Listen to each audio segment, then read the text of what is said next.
Hello, everyone. It's me, John Otlsik here. Welcome to my podcast, my fellow security professionals and others. If you are new to my podcast, you have been missing just unbelievable amounts of good content. But I'll describe what my podcast is. It's the Cybersecurity Bridge. It's broken into three sections where we talk about a specific area of cybersecurity in each podcast. And section one is the present of that particular cybersecurity area. Section two is the future of that area. And section three is the cybersecurity bridge, where we talk about how we get from the present to the future. And once again, I've got a great guest. We're just catching up on all the old cybersecurity stories we have. But it's Dan Ramaswamy, who is the SVP, Senior Vice President of Field Engineering for Andesite. So, Dan, welcome. Thank you very much, John. Yeah, Dan Ramaswamy. Most people refer to me as Swami. It was a nickname there was no way I was going to avoid, so I embraced it. So great to be here. Thank you very much for the time, John. My pleasure. And Dan is a veteran in security operations, and we're going to talk about AI and security operations today. But before we do, Dan, are you ready to play cybersecurity trivia? Yes, John, I am. I would like at some point in time if you could divulge to the audience what the hit rate is for success. I will tabulate that, and I will do that the next time. It's definitely skewed toward missing the cybersecurity trivia question, and this one really isn't a cybersecurity trivia question. It's a trivia question, and the question is, who coined the phrase artificial intelligence? Was it Marvin Minsky, Nathaniel Rochester, Claude Shannon, or John McCarthy? That is a very tough question. McCarthy.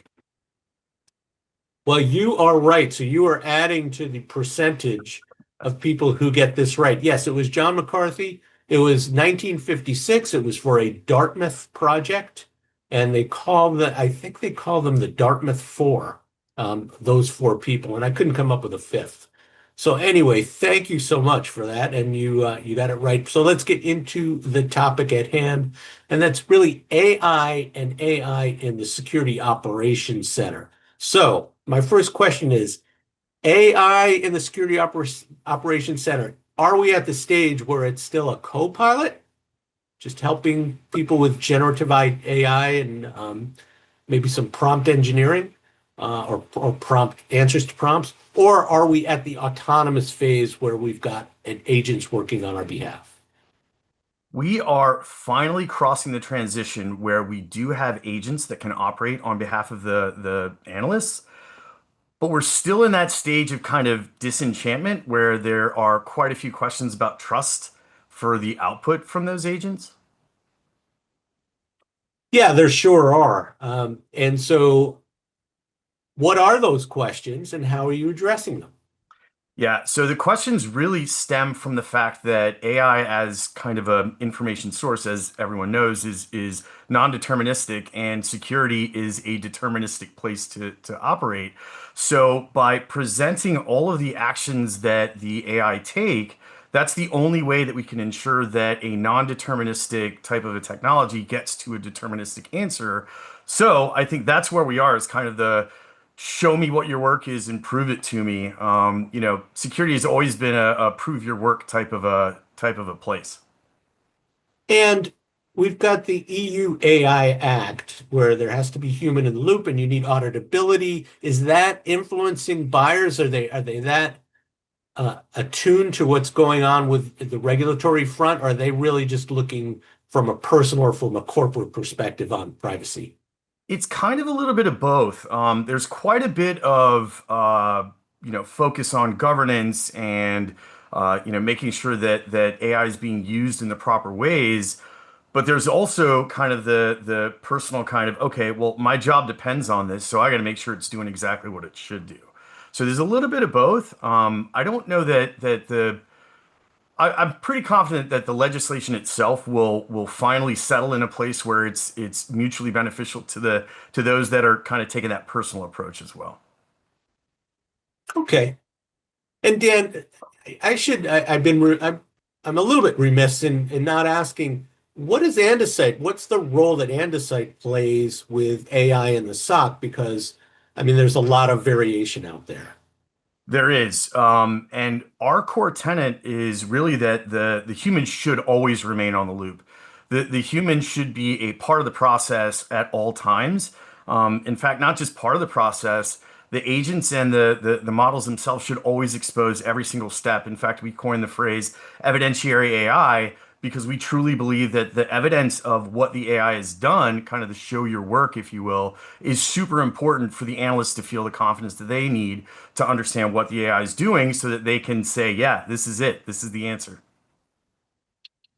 Okay, so give me a little bit more here. So, what answers can the AI provide that either a human struggles with or they don't have time to explore? Yeah, so it's kind of the heavy lift, if you will, John. It's the kind of methodical process of collecting together all of the relevant information to make a decision about a security event, right? So there's several different components of data, and they all exist in these data islands. So all of these disparate data islands where the analyst has to go figure out first what's the organizational relevance of an event? So is this a system or a machine that's important or a user account that's important? Is it in an area that's manufacturing or is it in an area that's finance? Take that, couple it with the potential impact of the event itself, then ferret out all of the other relevant information that comes from the event itself. So what are the tactics and techniques? What are the IOCs? Do we know anything about them? Have we ever had contact with them before? Et cetera, et cetera. And sorry, that's exactly where we sit is collecting all of that information and making it so the analyst doesn't have to do all of that heavy lifting. All right, it's time for me to play devil's advocate then, a little bit. What you just described sounds like AI-centric SOAR. Where am I right and where am I wrong? So where you're right is the fact that it's the machine itself doing things at machine speed, but where you're wrong is that it's SOAR suffered from a problem of the data has to be this size to ride the ride. And what AI can do that SOAR can't do is adapt itself to the situation that it's in, reason across the information that's been provided, and then arrive at these are the things that it needs to go and do on behalf of the analyst. Okay, and then my other devil's advocate question is, it seems like there's a UEBA kind of component here, or at least a machine learning component. Where am I right and where am I wrong there? So, yeah, you're certainly not wrong. From a UABA standpoint, it's really kind of well, I guess the hard part. Let's approach the hard part first. So UEBA and the whole machine learning construct around figuring out what is normal, that is not an easy undertaking. So we personally at Andesite, we're not there yet. We're building in all the mechanisms to get there. We want to build detection methodologies because if you can touch and reason across the data, there's no reason why you shouldn't arrive at conclusions in advance of the analyst having to do that kind of heavy lift and get to the point where they're looking for things that are out of the norm. But it's not we're just not there from a maturity standpoint because we're still in the kind of in the phase of effectively connecting all of the data points that it takes to reason across to get to the point where we can figure out, okay, what is normal, what's not. I have yet to see a really effective UEBA that's giving actionable alerting. That's just from my experience. I'd say I've seen it, but it takes constant tuning, Yes. and very few people have the resources or the time to constantly tune an algorithm. Maybe not don't have the skills either. And that really leads me to my next question. So, is there a tuning component involved, or are we at the point where the AI is learning behaviors, learning attacks, maybe learning specific threats to an industry or to an organization and eliminating tuning? So I think it's two pronged. there, really. I think that there is an opportunity, John, for AI to take advantage of the things that are known, and not to get to Rumsfeld, but there are known unknowns and unknown unknowns, and I think that the things that are well documented, the patterns that we can find that are well documented, I think AI can do a fantastic job of that. I think it can also help in surfacing the things that we don't have those well documented patterns for. But I do believe that the human's still going to have to be part of the tuning process, at least for the foreseeable future. And how does that work? How would the human be in the loop for tuning? Yeah, so I'll speak from the Andesite perspective. We actually allow for the analysts to provide feedback right within the platform so that if they see the agent taking an action or providing a response that they don't think is up to the exact answer that they're expecting, they can actually input their feedback. It comes back into our QA. We take that, we analyze it, make sure it's all right within spec of what we would expect to see, and then incorporate back in as guidance to the agent. Okay, so it's learning with some help from Andesite, uh, and the teacher is the actual analyst there. And it sounds like there's a collective defense kind of component too, where you're learning from all of your customers, not just a specific customer. All of our customers are in separate tenants, so there's no commingling of data and there's no cross-pollination of feedback. That said, by all, there's always economies of scale, and the more data that we look at, the more that we can process, the better at all of these things that we're going to get. Got it. And now, before we move on to the future, one more question. It seems like that the AI, and not seems like, I would assume this is correct, is that the AI efficacy is a function of the data that you provided. And so, do you go in and audit the data sources, the threat intelligence sources, and anything there to optimize before you actually implement your customer solution? Yeah, we have a very heavy touch white glove onboarding process. That said, one of the areas that we're really kind of exploring is if we can leverage, and we've hired a whole team of Apex level threat hunters to help us give guidance to the agents on how they should behave. If we can leverage that type of experience to expose to our customers, hey, you've got a blind spot here. If you had this particular data point or this particular tools or type of tools output, you could achieve a much higher fidelity and a much better outcome from what you've got. So yeah, that's definitely an area of exploration for us. Okay, that makes a ton of sense, Dan. And now let's go to the future.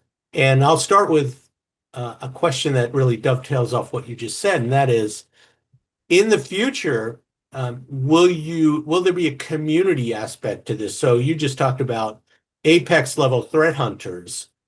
Obviously, you can't hire thousands of those. Is there a future where you can learn from maybe your customers' Apex level threat hunters as well? Yeah, I do think so, John. I think that we're already seeing some of the evidence present in the large language models today, where they've just collected umpteen years of security information and looked at how analysts have processed through and responded to their incidents. And we can incorporate all of that machine learning into what's readily available today. The nuances that make it different and the part that's the hardest is that, as you know, every organization is a snowflake. So every organization does things just slightly different, or they've got one shred of truth that they extract from a different source of truth, and we have to incorporate that. And that's where I think it's never going to change.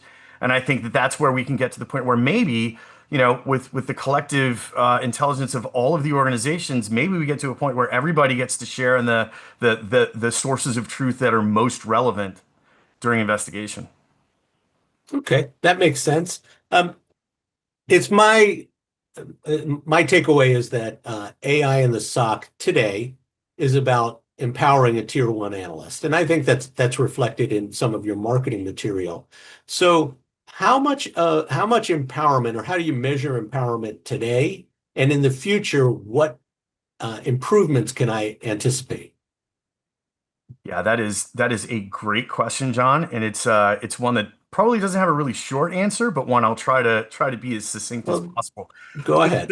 Yeah, so that is one of the areas that we really wanted to focus on. It's because invariably security teams always have the same problem. We have to do more with less people, and it's less people that are moving along. People are getting good at their jobs. They're moving along. You get to tier two, you get to tier three. You're offered a ton of money from a different organization. You move on. The organizations lose all of that organizational context. So how can we take people that don't have years of experience in the trenches and elevate their capacity so that they can operate like the tier twos and tier threes? And that's really what we're seeing through the power of leveraging the agents and the LLMs, is that they don't have to have I can point at my bookshelf right now. I've got hundreds of books that I read to figure out how to think like an attacker and be an attacker, and then process all of that over the years so that I can figure out how do I respond to incidents properly.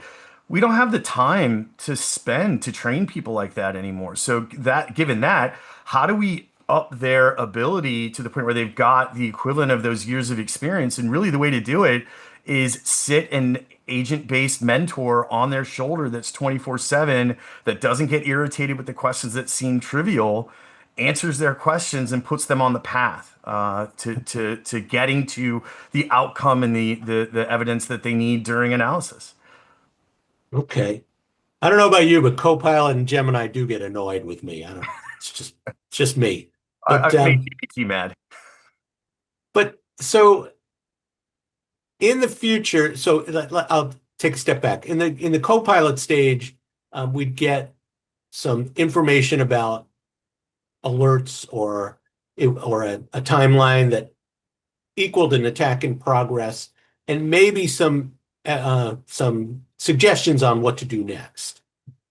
The next phase, and God help us at RSA, this is going to be in our face all the time, but it's the agentic stage. So the agent's taking more action on the front end, maybe left of boom, but taking autonomous remediation actions. How far are we along there, and what can we expect in the future? I don't think we're very far along at all, John. I could cite personal experience when we had to re-engineer the Phantom platform to stop execution of automation just to put the human back on the loop for remediation. No one's going to push the auto remediate button, and certainly not with a non-deterministic technology like AI. Not today. I agree that we are in the agentic phase, and there should be some things that we can fully just remediate away. I mean, geofencing or single IP terminations. Those are things that I see being kind of the low-hanging fruit of getting to that full autonomous remediation. But I really don't see a future where we're anywhere near true autonomous remediation. Oh, the autonomous SOC. That's another good marketing buzzword. Leave it to those guys out in the valley, man. They know what they're doing.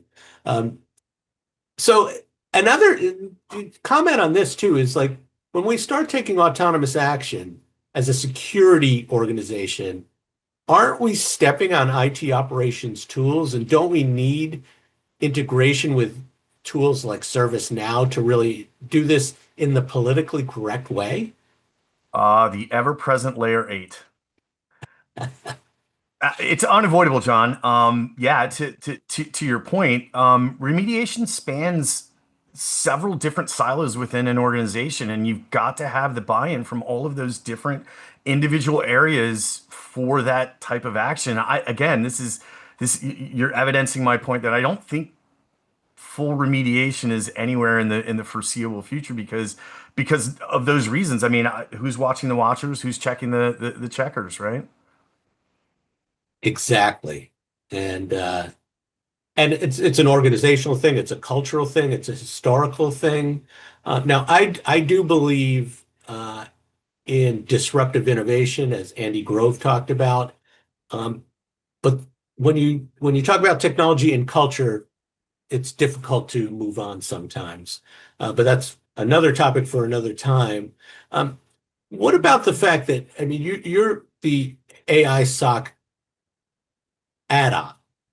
So you're sitting on top of something like a Splunk or an Exabeam or something. Um, aren't those platforms doing their own thing, and won't at some point there'll be a collision there? Perhaps. My crystal ball is cracked and has been giving false readings for the past 25 years, so I won't delve too much into the future. But that being said, John, the age of ETL is still upon us, right? And I haven't come across any organizations outside of select few government agencies that are able to really house all of the data that's relevant for analysts and relevant for investigations all within a Splunk or whatever data warehouse they're using. I mean, they could have it all in a data lake, but you can't call that up quickly. Yeah, you're absolutely right. And there's a debate in the industry. Do we have a platform SOC where we buy from everything from one vendor, or is there a composable SOC like a SOPA architecture that I used to talk about at ESG?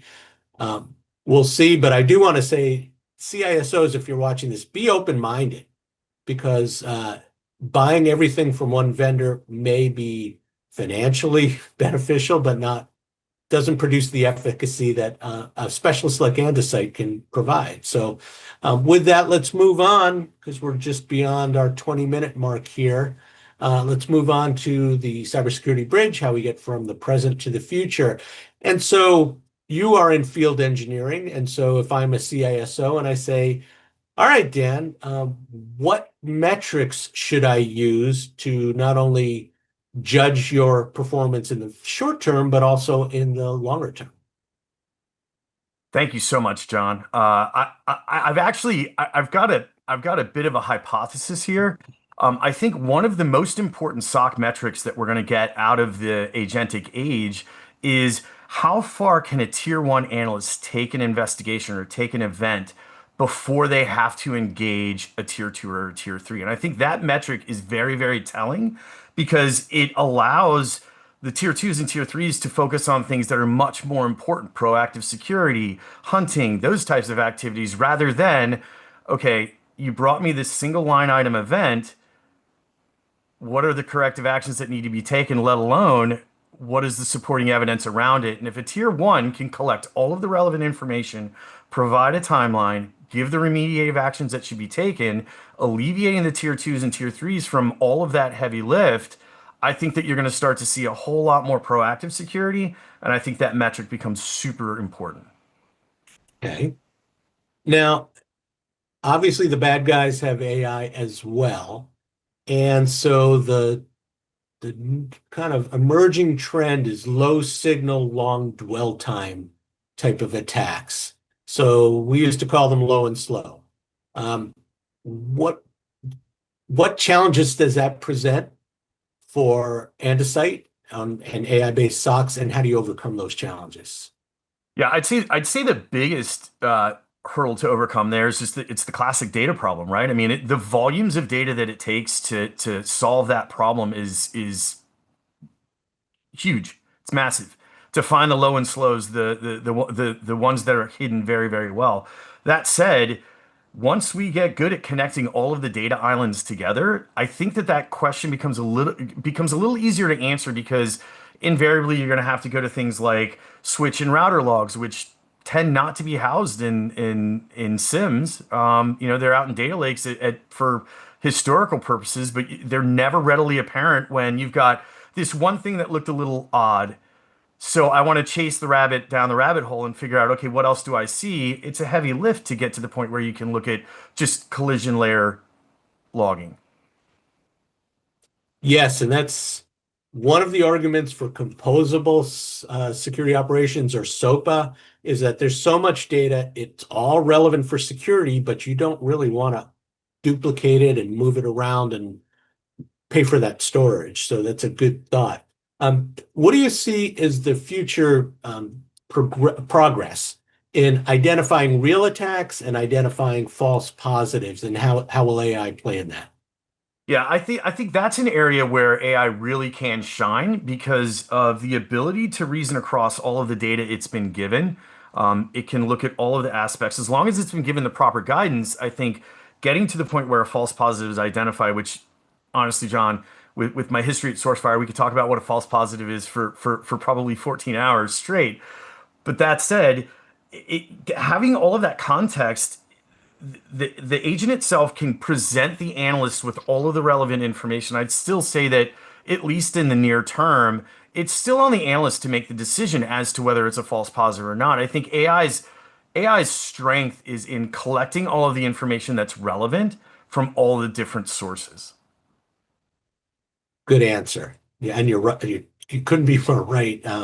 Once again, it's a data problem. You and I have been around a long time. So you can tell by this white hair here. Um, we've seen technology changes in the cultural backlash. So I'll go way back, IDS to IPS. No, no, no, I'm not going to automate prevention rules. And that's just one example. So is there a tipping point, do you think, where companies and directors of SOCs and CISOs go from skeptical to we've got to have this, it absolutely will improve our efficacy and our efficiency? Yeah, I think we're starting to see the evidence of that now, John. I think that the technology itself has really bridged a pretty big gap of the skepticism portion. I think as the agentic SOC approach evolves, it will be just like you described, like the IDS to IPS phase. I remember in my tenure at SourceFire, when we went over to the IPS days, like people would say, "No way, there's no way we're gonna drop a packet right on the wire. Why would I do that? I'm gonna have to go look for a job after that." Again, it's the machine taking action on behalf of the human instead of the human taking the corrective action.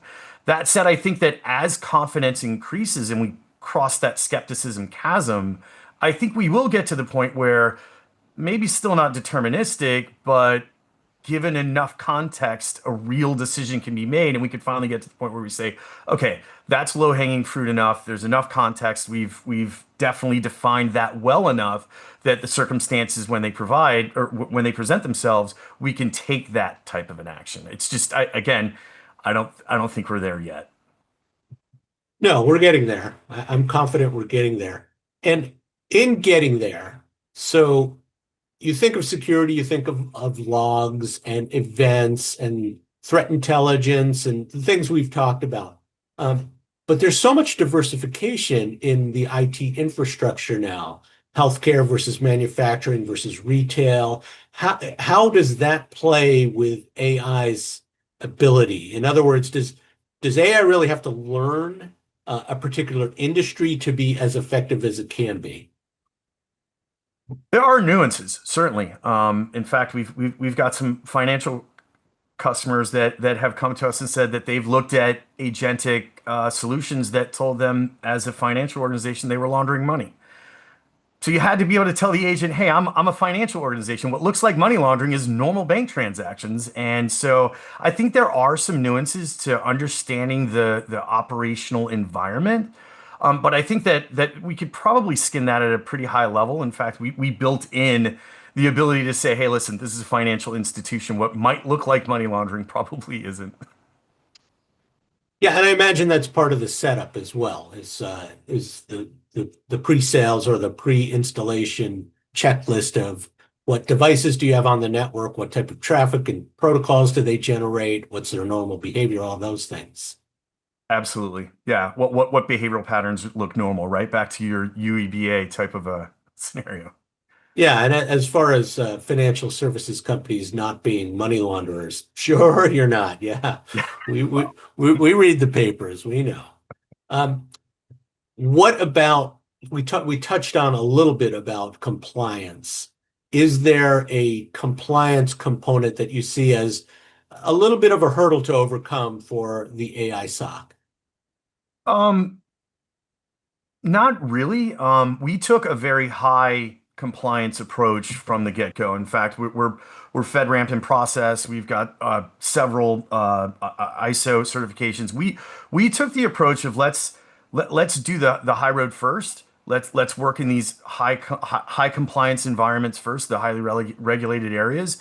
And in doing so, we've avoided a lot of the things that I think we could have run into. When you take a commercial solution and then decide later on you want to work in FedRAMP, it's usually a pretty arduous task. That said, I think where you might really be going, John, is into the kind of AI governance.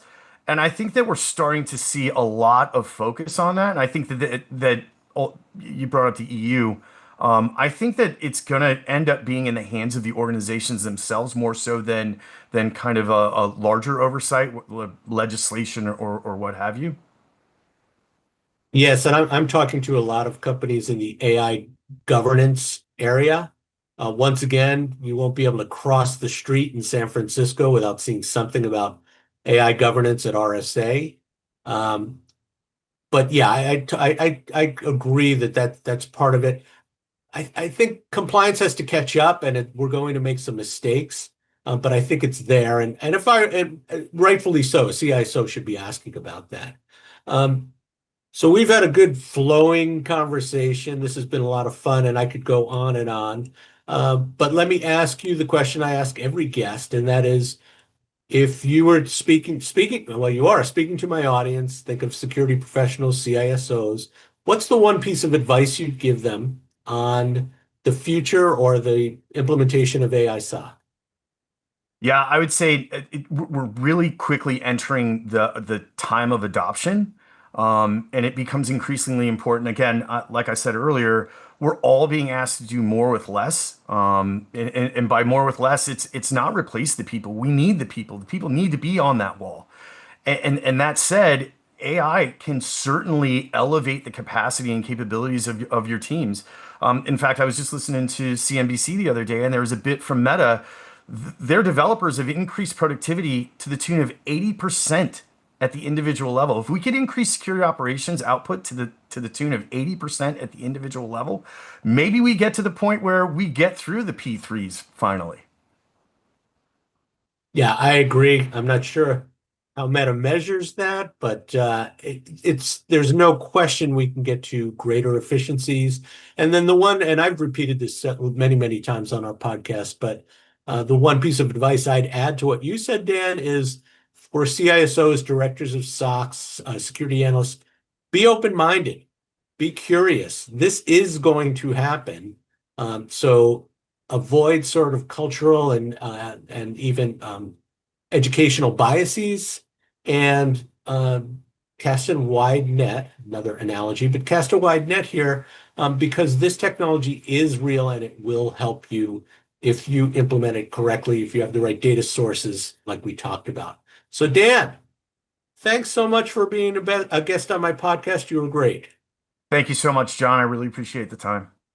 And to the audience, thanks for listening. And I'll be back in 2 weeks with another edition of the Cybersecurity Bridge podcast.